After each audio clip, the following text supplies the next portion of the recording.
खुलुमबाय बे समाव बडोलेण्ड इंखं टेलिभिजननि स्टुडियोआव आं मिथिका नार्जारी दिनैनि गाहाय रादाबफ्राव दङ। कक्राझार जिल्ला बर' थुनलाइ आफादनि आगु आफादगिरि बसन्त कुमार ब्रह्मनि रुंसारि जानायाव बर' रेबग्रा जथुम आरो बर' थुनलाइ आफादा दुखु मोननाय फोरमायहरदों। इउपिआई पेमेन्ट खालामग्राफ्रा सांग्रां जानांगोन। मुम्बाइनि मोनसे सिखाव दोलोआ 86 इउपिआईनिफ्राय 1 कौटि रां खावदों। बिसायख'थि आय'गा डेलिमिटेशननि थाखाय गुवाहाटीआव स्टेक हल्डारफोरजों मेल जथुमदों। अरुणाचल प्रदेशआव जालांनाय G20 जथुम मेलाव चाइनाया बाहागो लायाखै। बरपेटानि काटाजारनि सरकारि फरायसालियाव मुं थिसननो थाखाय फरायसाफोर दिथागिरिफोरनि गोलाव सारि। दावबायारिफोरनि गोसो बोनो हानाय मोनसे बाहागोआनो जाबाय वर्ल्ड हेरिटेज एरिया हायुङारि मानास हाग्रामाया। दानिया फैदोनि आबुं रादाबाव।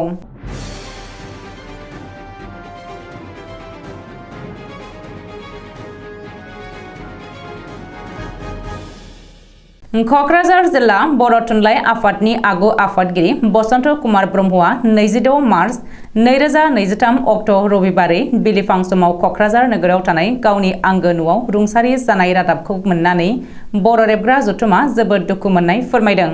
बेनि अनगायैबो दुलाराय बर' थुनलाइ आफादा गोथौयै दुखु मोननायखौ खौरां बिबुंसारनि गेजेरजों फोरमायदों। मख'नो गोनांदि बसन्त कुमार ब्रह्मआ सासे गोग्गो गोसोनि हारि सिबिसुला थुनलाइगिरि आरो बर' थुनलाइ आफादनि जिउनां सोद्रोमामोन। बिथांनि अबथिरा रुंसारि जानाया बर' हारिनि थाखाय सुफुंख' हायै खहा जाबाय। रुंसारि जानाय बिथां ब्रह्मनि नखरनि मानसि आरो बिथांनि नखरनि बाय बाहागि गियाथिसिम बर' रेबग्रा जथुम आरो बर' थुनलाइ आफादा समानै दुखु मोननाय फोरमायहरदों। रुंसारि जानाय बिथां ब्रह्मनि जिउमाया सोरगोआव आलो गोजोनै थाहैनो हाथों होननानै बर' रेबग्रा जथुमनिफ्राय अबंलारिनि खाथियाव आरज गाबदों। आथिखालाव मुवा बेसाद बायनाय आरो फाननायाव गोरलै ट्रेन्जेकसननि थाखाय गोबाङानो गावबा गावनि मबाइल फनजों इउपिआई पेमेन्ट खालामबोगासिनो दङ। नाथाय बेनि थाखाय सेफटि मेजार एबा सांग्रां जाग्रोनाया गाहाम।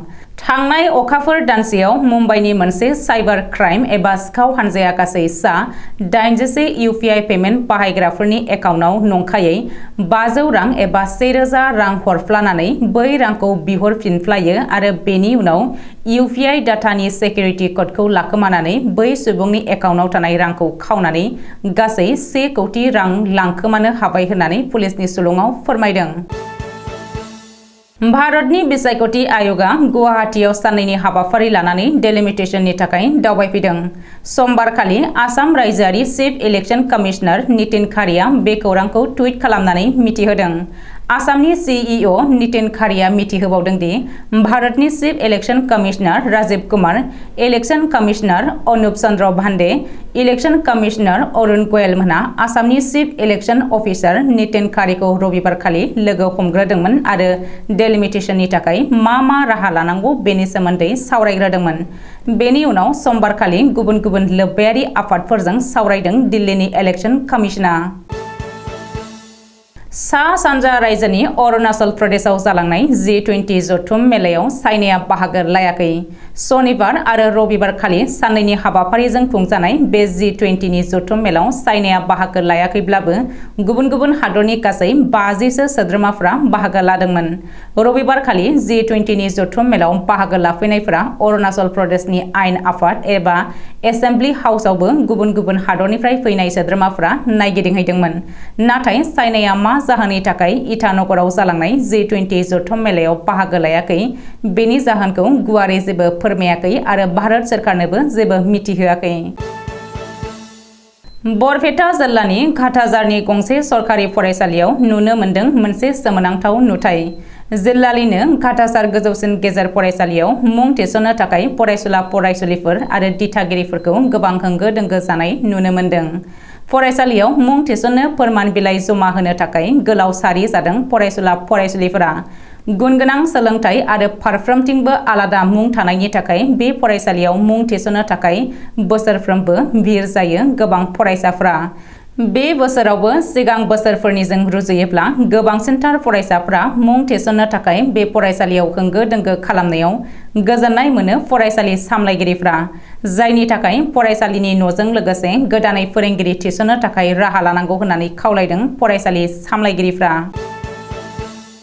हायुङारि मानास हाग्रामायाव जिब जुनारनि सानखोआ गोख्रैनो बांदों।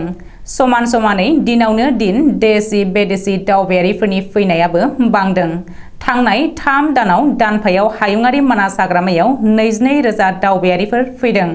बेनि गेजेरावनो सा 357आनो गुबुन हादरारि दावबायारिफ्रा हायुङारि मानास हाग्रामायाव दावबायदों। 3 दानाव हायुङारि हाग्रामा खुंगिरिया 2023 मायथाइयाव मुलाम्फा खालामदों 50,000निफ्रायबो बांसिन रां। सिगां समाव जिब जुनारजों लोगोसे दावबायारिफोरनि सानखोआ बांसिन हाराव बांगोन होननानै मिथिहोदों बासबारि रेन्जनि रेन्जार अभिनव बरुवाया। हायुङारि मानास हाग्रामानि टुरिस्ट गाइड अमर बराइकनि केमेरायाव सेबखांजादों मोनसे नुथाय।